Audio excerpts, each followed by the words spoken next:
Bismillahirrahmanirrahim. Assalamualaikum warahmatullahi wabarakatuh. Sebelumnya, puji syukur kehadirat Allah Subhanahu wa Ta'ala. Salawat serta salam tak lupa pula kita haturkan kepada junjungan kita Nabi Muhammad SAW. Semoga kita semua bisa mendapatkan syafaat beliau di hari akhir kelak. Pertama-tama, terima kasih atas kesempatannya dari tim Diklat bagi saya hari ini dapat mengisi acara ini. Sebelumnya izinkan saya untuk men-share sedikit tentang peningkatan mutu dan keselamatan pasien di Rumah Sakit Islam Namira. Untuk pembukanya, seperti yang Bapak dan Ibu dokter semua sudah ketahui, bahwa di Rumah Sakit Islam Namira ini pada tanggal 29 September kemarin, kita sudah melaksanakan sertifikasi syariah untuk mendapatkan predikat sebagai rumah sakit syariah. Oleh karena itu, yang membedakan Rumah Sakit Islam Namira dengan yang lain, bahwa di program peningkatan mutu dan keselamatan pasien juga ada peningkatan mutu dan keselamatan pasien syariah. Baiklah, untuk lebih lengkapnya kita masuk ke materi pertama, yaitu mengenai mutu syariah di Rumah Sakit Islam Namira. Nah, baik, ini merupakan hal-hal yang perlu kita ketahui mengenai mutu syariah di Rumah Sakit Namira. Jadi ada 3 hal yang perlu kita ketahui. Yang pertama ada yang disebut sebagai indikator mutu wajib syariah. Kemudian yang kedua ada indikator standar pelayanan minimum syariah. Kemudian yang ketiga ada indikator mutu unit syariah. Nah, ini kita bahas satu persatu terkait dengan indikator mutu wajib syariah. Jadi indikator mutu wajib syariah ini adalah indikator mutu yang wajib dan harus dilakukan di rumah sakit syariah. Terdiri dari 3 jenis mutu. Yang pertama itu adalah talqin untuk pasien sakaratul maut. Jadi, talqin untuk pasien sakaratul maut ini adalah upaya pendampingan kepada pasien agar dapat meninggal dengan mengucap kalimat la ilaha illallah di akhir hidupnya. Tujuannya agar semua pasien sakaratul maut bisa terdampingi dengan talqin hingga akhir hayatnya. Kemudian yang kedua adalah mengingatkan waktu sholat. Jadi di sini diharapkan petugas mengingatkan pasien yang wajib melakukan sholat untuk menjalankan ibadahnya. Tujuannya agar tergambarnya tanggung jawab petugas dalam menjalankan pelayanan secara Islami. Kemudian yang terakhir adalah pemasangan DC kateter sesuai gender. Ini adalah prosedur pemasangan kateter dengan memperhatikan aspek syariah. Jadi tujuannya untuk menjaga aurat pasien. Kemudian yang selanjutnya adalah indikator standar pelayanan minimum syariah. Jadi selain kita memiliki indikator wajib syariah yang harus dilakukan, kita juga memiliki indikator standar pelayanan minimum syariah. Ini terdiri dari beberapa hal. Contohnya yang pertama membaca basmalah saat pemberian obat dan tindakan. Jadi ini petugas secara lisan mengucapkan basmalah saat akan melakukan obat dan tindakan. Diharapkan juga mungkin Bapak Ibu dokter saat akan melakukan tindakan juga bisa melakukan hal ini. Kemudian ada hijab untuk pasien muslimah di ruang perawatan, kemudian ada mandatory training. Untuk mandatory training ini untuk pegawai, jadi berisi materi-materi seperti toharoh, bimbingan sholat bagi pasien, dan juga talqin. Kemudian yang selanjutnya adalah adanya edukasi Islami. Jadi edukasi Islami ini bentuknya leaflet atau buku kerohanian yang bisa di-download secara online. Jadi di ruangan-ruangan itu sudah ada QR code-nya, jadi pasien bisa langsung scan dan bisa mendownload buku-buku kerohanian. Kemudian selanjutnya ada pemasangan EKG sesuai gender, kemudian pemakaian hijab atau comek untuk ibu menyusui, pemakaian hijab di kamar operasi, jadi aurat pasien tetap terjaga di kamar operasi. Kemudian pemakaian hijab untuk pasien, dan yang terakhir juga penggunaan akad syariah dalam perjanjian dan transaksi non-tunai di rumah sakit Namira. Nah, selanjutnya adalah indikator mutu unit syariah. Jadi kalau indikator mutu unit syariah ini, dia disesuaikan dengan unitnya masing-masing. Ini beberapa contoh indikator mutu unit syariah yang ada di Rumah Sakit Islam Namira. Misalnya yang pertama, angka kehadiran kegiatan mandatory training karyawan. Kemudian ada angka tahsin karyawan. Kemudian ada angka pelaksanaan budaya baca Al-Quran di tiap unit kerja. Kemudian selanjutnya ada membaca basmalah sebelum tindakan, kontras misalnya di radiologi, atau membaca basmalah sebelum pengambilan sampel lab. Kemudian ada juga angka bimbingan psikospiritual di unit PDI kepada pasien di ruang rawat inap. Selanjutnya mungkin itu beberapa sedikit hal mengenai mutu syariah di Rumah Sakit Islam Namira yang perlu kita ketahui bersama, karena kita sudah menjalankan sertifikasi syariah. Selanjutnya ini mengenai peningkatan mutu dan keselamatan pasien secara nasional atau berdasarkan standar akreditasi. Mungkin ini sudah sangat sering Ibu dan Bapak dokter dengar sehari-hari ya. Ini hanya kita sharing review sedikit saja.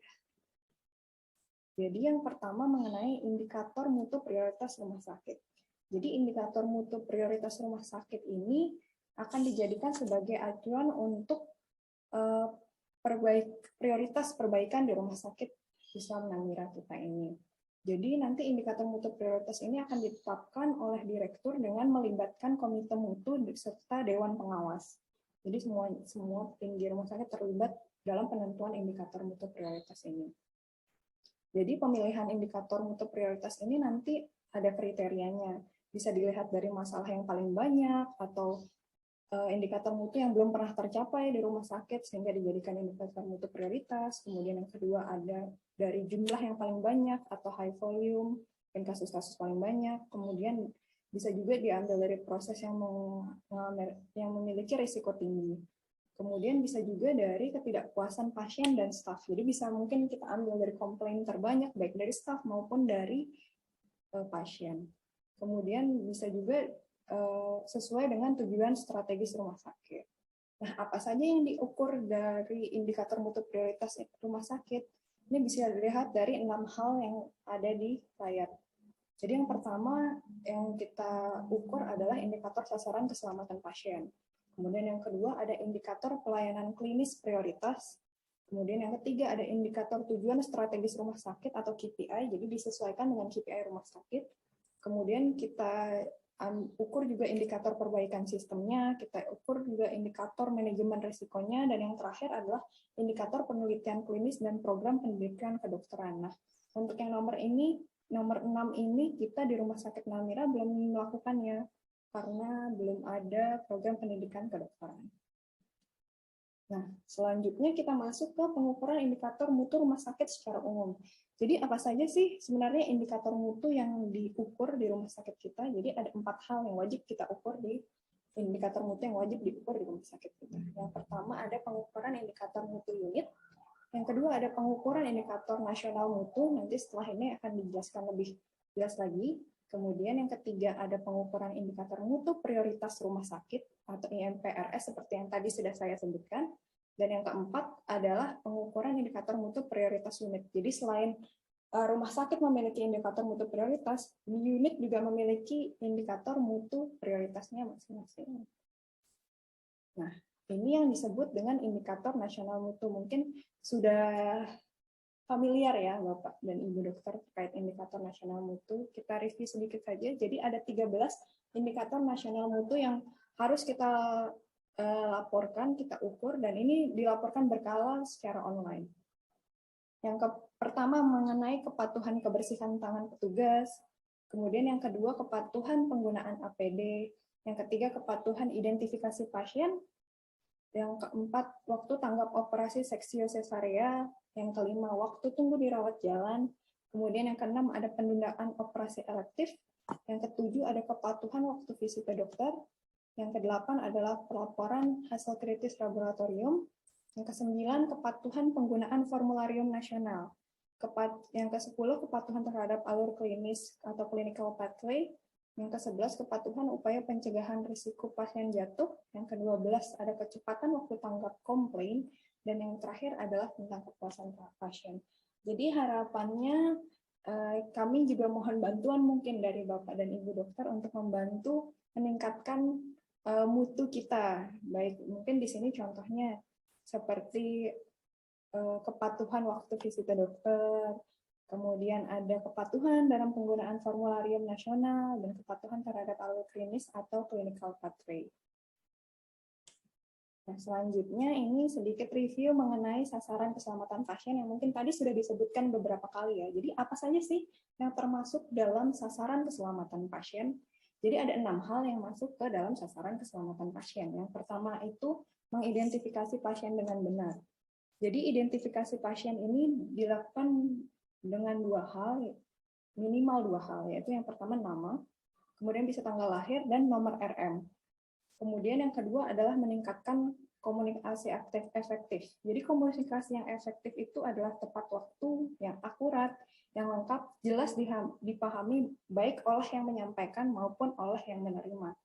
Jadi ini bisa bersifat tulisan dan tertulis, baik secara tertulis langsung mungkin di rekam medis maupun secara elektronik, mungkin lewat WA mungkin yang umum kita lakukan.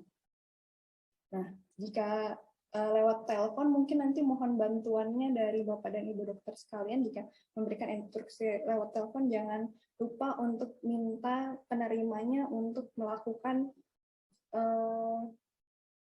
Tulbakom.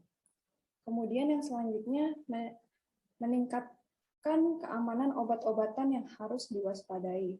Ini mungkin obat-obatan LASA lebih banyak perannya di apotek, dok. Kemudian selanjutnya adalah yang keempat, memastikan sisi yang benar, prosedur yang benar, pasien yang benar pada pembedahan atau tindakan invasif. Mungkin ini Bapak dan Ibu dokter yang ada di ruang operasi untuk melakukan penandaan daerah operasi. Kemudian yang kelima, mengurangi risiko infeksi akibat perawatan kesehatan. Dan yang keenam, mengurangi risiko cedera akibat jatuh. Yang kelima ini mengurangi risiko infeksi ini dengan kepatuhan cuci tangan pada 5 momen. Mungkin ini bantuannya juga untuk mengingatkan kepada petugas untuk tetap selalu melakukan cuci tangan dengan benar. Nah, yang terakhir mengenai penerapan standar pelayanan kedokteran rumah sakit. Jadi ada PMK 1438/2010 tentang standar pelayanan kedokteran di rumah sakit.